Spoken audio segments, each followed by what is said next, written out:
अस्सलाम व्यूअर्स, मैं हूं अतिया और आप देख रहे हैं मेरा यूट्यूब चैनल स्पोर्ट्स कॉर्नर पाक।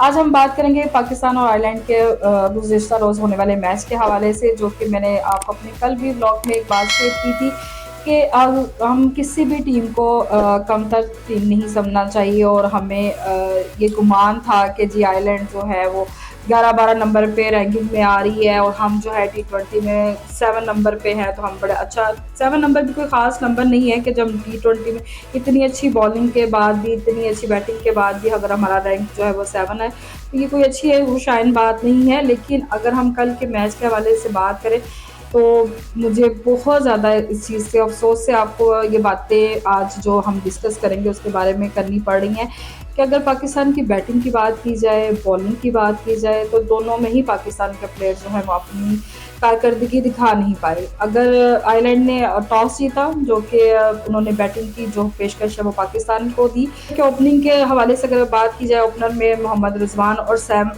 ने अपनी स्टार्टिंग से वो किया, लेकिन मुझे ये बात समझ में नहीं आती कि रिजवान को इतने अच्छे प्लेयर जो हैं वो रन रेट अपना उनका इतना बेहतरीन है, लेकिन उनको ऐसा किस बात की जल्दी थी कि उन्होंने अपने आप को रन आउट के लिए ही मुंतखब किया कि जी मैंने आज रन आउट होना और मैंने अपनी कोई कारकर्दगी नहीं दिखानी या मुझे रन बनाने की अभी कोई ज़रूरत नहीं है। चलें जी, मोहम्मद रिजवान तो हो गए। अब सैम की अगर बात की जाए तो उनकी लक अच्छी कि उनका कैच ड्रॉप हो गया, तो उनको मौका मिला जो कि उन्होंने कल जो बनाए हैं रन जो है वो 45 रन बनाए हैं 29 बॉल्स के ऊपर। लेकिन ये भी कोई अच्छा रन रेट नहीं है। अगर उनका कैच वो ड्रॉप ना होता और वो कैच हो जाते तो शायद ये भी उनकी किस्मत में रन ना होते। अगर बाबर आजम की बात की जाए तो मेरे ख्याल से बाबर आजम को अब आकर ये बात को समझ लेना चाहिए कि जो ये ओटीआई मैच नहीं है कि आप स्लो रन बनाएंगे, पावर प्ले में आप मैच को अच्छी तरीके से वो लेके जाएंगे, मिड में आकर आपने जो है वो रन कम बनाने, फिर एंड पे आपने चौके चक्के लगाने। तो ऐसा ये T20 है, इसमें ये चीज़ें नहीं चलती हैं। ये बातें इनको कब समझ में आएंगी, जब इसका वर्ल्ड कप आ जाएगा। ये अभी तो सीरीज है। बाबर आजम के हवाले से अगर मैं बात करना चाहूँ तो प्लीज़ मैं बाबर आजम तक मेरा कोई एक मैसेज पहुंचा दे या कोई भी उन तक ये बात कर दे कि अब बस कर दे इन चीज़ों को करना। एक तो आज इतने वीक पॉइंट पाकिस्तान के मैचेस के हवाले से हमारी नज़रों के सामने है कि जिनके बारे में हम बात करना चाहें तो शायद टाइम ख़त्म हो जाए, लेकिन इनकी ये बातों को, इनकी मिस्टेक्स को हाईलाइट करना वो कम नहीं होगा। अगर हम बात करें कल के बाबर आजम की परफॉर्मेंस के हवाले से, तो उन्होंने रन तो अच्छे बनाए जो कि 57 रन थे जो कि 43 बॉल्स, लेकिन इनके रन रेट अच्छा नहीं है। 43 बॉल्स में T20 में आप 43 बॉल्स प्ले कर रहे हैं, इसका मतलब है कि आप ODI में तो आप 100 पे 57 करेंगे, तो वो तो कोई अच्छा आपका रन रेट नहीं होगा ना। बाबर आजम, आप एक कप्तान है, आप पे जिम्मेदारियां बहुत ज़्यादा है, आपने बाकी टीम को साथ लेकर चलना है। यहाँ तो खैर इनकी अपनी दोस्तियाँ ख़त्म नहीं हो रही हैं, उस पर भी मैं बात करूँगी। जो इनकी दोस्ती के लायक लोग जो यहाँ पे इन्होंने पॉइंट किए मैं उनकी भी मैं बात करूँगी। तो अभी मैं बात सिर्फ इनकी जो भी बैटिंग के हवाले से करूँगी।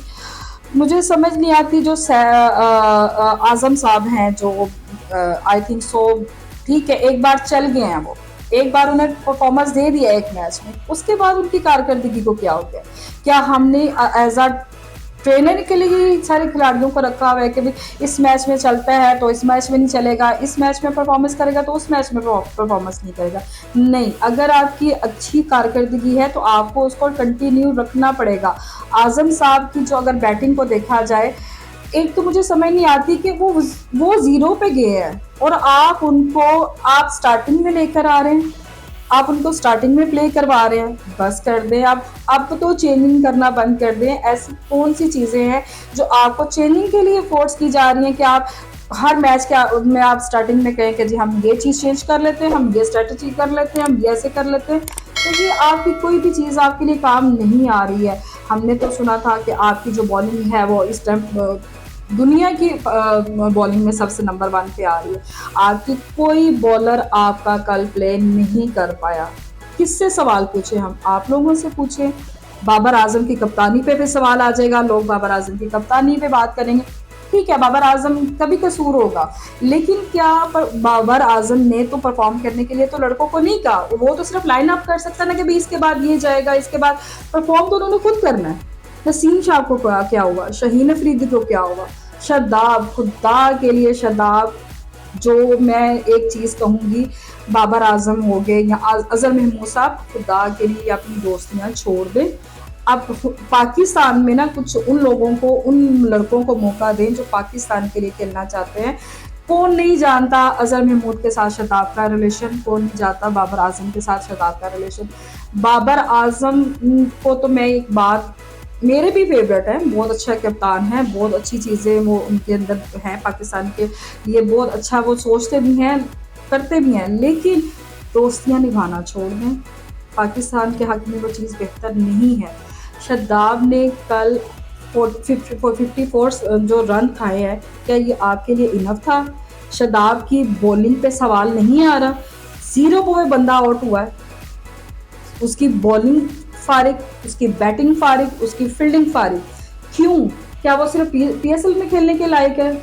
ठीक है, इस्लामाबाद यूनाइटेड में उन्होंने अपना परफॉर्म किया एज अ कप्तान, उन्होंने मैच विन भी करवाया। क्या वो पीएसएल का ही खिलाड़ी है? वो टी20 में नहीं प्ले कर सकता? इतना ईजी है वो, इतना कंफर्ट है वो बंदा कि उसने अपने 4 ओवर्स में बगैर विकेट लिए 54 रन खा लिए। आप, कोई इनको पूछने वाला नहीं है। ठीक है, हमारा गुस्सा करना जायज़ बनता है, जितने जितने देखने वाले हैं, जितने मैच के शौकीन हैं, उनका गुस्सा करना जायज़ है, क्योंकि आपको चीज़ें ठीक करनी पड़ेंगी। अगर आप आयरलैंड जैसी टीम के साथ हार सकते हैं, इसके बाद आपकी इंग्लैंड के साथ मैचेस हैं, उसके बाद आपका टी20 का वर्ल्ड कप है, कि आपने चीज़ों को ऐसे कंटिन्यू करना है। अगर हम बात करें कि बाकी खिलाड़ियों के परफॉर्मेंस के हवाले से, या जो बाकी खिलाड़ियों ने प्ले किया, ये आप जो है वो वर्ल्ड कप की टीम तैयार कर रहे हैं। अगर हम एक चीज़ को एनालिसिस करें, तो आप वर्ल्ड कप के लिए अपने प्लेयर जो है वो प्रिपेयर कर रहे हैं, उनकी ट्रेनिंग करवा रहे हैं, ये मैचेस आप उनकी ट्रेनिंग के लिए करवा रहे हैं। क्या आपने वही रटे रटाई चीज़ें वही रिपीट करनी है, वही चीज़ें लेके चलनी है? तो आप जो रेडी हैं वर्ल्ड कप के लिए, वो सारी परफॉर्मेंस आपकी नज़र आ रही है। अगर हम चाचा इफ्तिखार की बात करें, तो ठीक है, उन्होंने एक अच्छा वो स्टार्ट लिया। अगर वो अपनी 15 बॉल्स के ऊपर 37 रन ना बनाते, तो शायद आज पाकिस्तान 180 तक 182 टारगेट भी आयरलैंड को ना दे पाता। आप मुझे यह बताएं, उन आपके बॉलर्स उनको सिर्फ 5 आउट कर पाए हैं। आपकी पाकिस्तान की जो बॉलिंग है वो पूरे दुनिया में आप कहते हैं कि जी, बल्कि हम मानते भी हैं, आप कहते ही नहीं है, सिर्फ हम मानते भी हैं कि जी वो बाकी जो, अगर इंडिया की टीम हो, कोई भी बाहर की टीम हो, आपके बॉलर से डरते हैं वो लोग, और वो आपके बॉलर जो हैं वो सिर्फ 5 आउट कर पाए आयरलैंड की टीम को। आपके जो अब्बास अफरीदी हैं, चलो उसने तो 2 आउट कर भी दिए, जो है कि वो 36 रन दे के। आपके नसीम शाह जो हैं वो 37 रन दे पाए हैं, और लेकिन एक भी विकेट नहीं ली। शादाब के लिए तो मैं, नो वर्ड्स, मेरे पास वाकई उसके लिए कोई वर्ड्स नहीं है। उसके लिए 54 रन, स्पीचलेस। इसके बाद में कुछ उसके बारे में, उस बंदे के बारे में नहीं कहा। एक विकेट नहीं ले सका वो बंदा अपनी बॉलिंग से। बैटिंग में तो 0 में गया, बॉलिंग में अपनी परफॉर्मेंस दिखा देता। आपके अमाद साहब जो है वो भी 28 रन दे पाए, एक विकेट ले सके हैं। शाहीन अफरीदी, अब वो आपके बॉलिंग में आपके नंबर 1, वो बॉलिंग में वो शुमार होते हैं, वो भी एक विकेट ले पाए। अगर इनकी परफॉर्मेंसेस के हवाले से बात करें, तो मैं तो इससे बहुत ज़्यादा नाखुश हुई हूँ। आप लोगों की राय मैं जानना चाहूँगी कि आप अपने कमेंट्स में ज़रूर बताइएगा कि आप लोगों को किसकी परफॉर्मेंस जो है वो बेहतर लग रही है, कौन अच्छा कर सकता है और कौन नहीं कर सकता।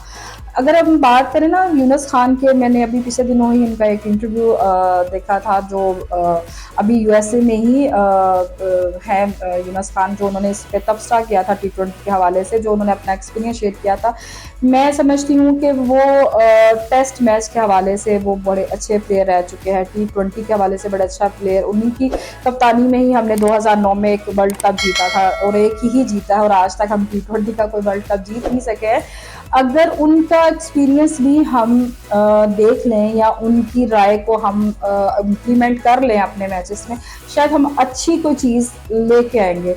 जो चीज़ें मैंने उनकी टेक्निक चीज़ें सुनी, अगर बाबर आजम ने सुनी हो तो शायद उसको इम्प्लीमेंट करें तो आज टीम का वर्क कुछ और होगा। जैसे कि उन्होंने एक बात कही जो कि बिल्कुल 100 to 10% राइट थी, कि अब वो वक्त नहीं रहा, क्योंकि वो लोग खेलते थे कि पावर प्ले में आपने बहुत अच्छे रन बना लिए, फास्टिंग रन बना लिए, मिड के जो ओवर्स होते थे उनमें आप स्लो हो गए, फिर आपने एंड के जो ओवर्स होते थे उसमें आपने चौके छक्के लगाए और मैच को बहुत आगे तक लेके चले जाते थे। लेकिन ये अब वो वक्त नहीं है। 2009 और 2024 में बहुत ज़्यादा फ़र्क है। अब चीज़ें बहुत ज़्यादा चेंज हो चुकी हैं, आपकी पिच डिफरेंट है, आपकी ग्राउंड जो है वो बहुत अपग्रेड हो चुके हैं, आपकी जो खेलने के तरीके हैं वो बहुत ज़्यादा चेंज हो चुके हैं।